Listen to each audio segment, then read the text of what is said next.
Hello friends, എല്ലാവർക്കും പുതിയൊരു വീഡിയോയിലേക്ക് സ്വാഗതം. ഇന്നത്തെ കഥയിൽ കോൾഡ് റൂമിൽ ഗംഗ വിഷമിച്ചുകൊണ്ടേയിരിക്കുകയാണ്. അതേസമയം പോലീസ് സ്റ്റേഷനിൽ മഹിയുടെ ഫോൺ ആണെങ്കിൽ കൈകൊണ്ട് എടുക്കാൻ ശ്രമിക്കുകയാണ്. പെട്ടെന്ന് അത് രാഹുൽ കാണുന്നത് കൊണ്ട് രാഹുൽ തടയാൻ ശ്രമിക്കുകയാണ്. രാഹുൽ പോലീസുകാരനോട് പറയുന്നുണ്ട്, ആ ഫോൺ ഇങ്ങെടുത്ത് തരുമോന്ന്. പോലീസുകാരൻ അത് കേൾക്കുമ്പോൾ ദേഷ്യം വരുന്നുണ്ട്. പോലീസുകാരൻ ഫോൺ എടുത്തുകൊണ്ട് അയാളുടെ ടേബിളിൽ കൊണ്ടുവെക്കുന്നു. മഹി അപ്പോൾ രാഹുലിനെ വഴക്ക് പറയുന്നുണ്ട്, നീ എന്ത് പണിയാണ് കാണിച്ചതെന്നൊക്കെ പറഞ്ഞിട്ട്.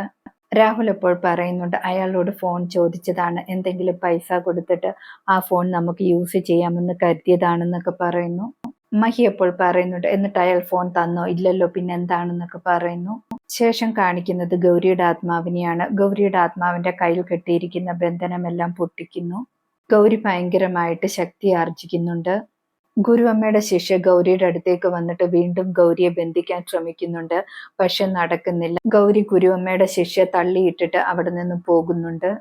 ശേഷം കാണിക്കുന്നത് പോലീസ് സ്റ്റേഷനിൽ പോലീസുകാരൻ മയങ്ങുകയാണ്. ആ സമയത്ത് മാളുവാണെങ്കിൽ ഫോൺ എടുത്ത് മഹിയുടെ കയ്യിൽ കൊടുക്കുന്നുണ്ട്. രാഹുലും കിടന്നു ഉറങ്ങുകയായിരുന്നു. അതുകൊണ്ട് രാഹുലും അത് കാണുന്നില്ല. മഹി ഉയർന്ന പോലീസുകാരനെ വിളിച്ചിട്ടാണെങ്കിൽ കാര്യങ്ങളൊക്കെ പറയുന്നുണ്ട്.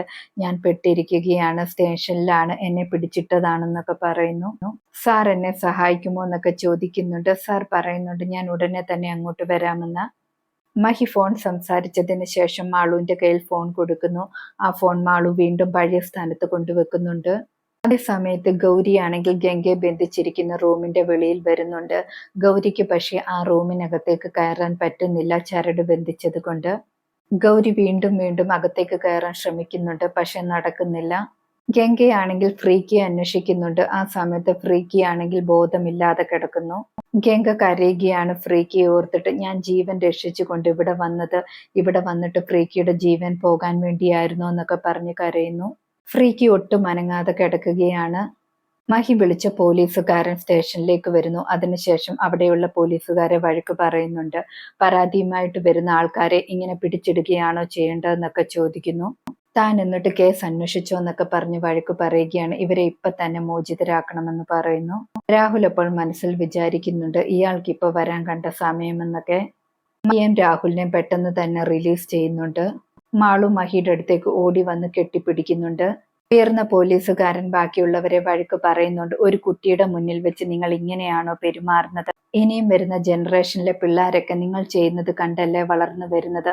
അവര് നിയമം വരെ കയ്യിലെടുക്കാൻ തുടങ്ങും. നിങ്ങളൊക്കെ ഇങ്ങനെ കാണിക്കാൻ തുടങ്ങിയാലെന്ന് പറയുന്നു. പോലീസുകാരൻ മഹിയോട് പറയുന്നുണ്ട്, എത്രയും പെട്ടെന്ന് ഗംഗയെ ഫോൺ വിളിക്കാൻ. മഹി വിളിച്ചിട്ട് കിട്ടുന്നില്ല എന്ന് പറയുന്നു. പോലീസുകാരൻ അപ്പോൾ പറയുന്നുണ്ട്, ഗംഗയുടെ നമ്പർ എനിക്ക് അയച്ചു തരാനെന്ന്. ലാസ്റ്റ് ആയിട്ട് എവിടെയാണ് ലൊക്കേഷൻ എന്ന് അന്വേഷിച്ചിട്ട് നമ്മൾക്ക് അങ്ങോട്ട് പോകാമെന്നൊക്കെ പറയുന്നു. പോലീസുകാരൻ സൈബർ സെല്ലിൽ നമ്പർ കൊടുക്കുന്നുണ്ട്. അതേ സമയത്ത് ഗൗരിയാണെങ്കിൽ വീണ്ടും വീണ്ടും ഗംഗയെ രക്ഷിക്കാൻ വേണ്ടി അകത്തേക്ക് കയറാൻ ശ്രമിച്ചുകൊണ്ടേയിരിക്കുകയാണ്. പക്ഷെ നടക്കുന്നില്ല. അതേ സമയത്ത് ഗംഗ റൂമിനുള്ളിൽ ഒരുപാട് ടയേർഡായിട്ട് വരുന്നുണ്ടായിരുന്നു.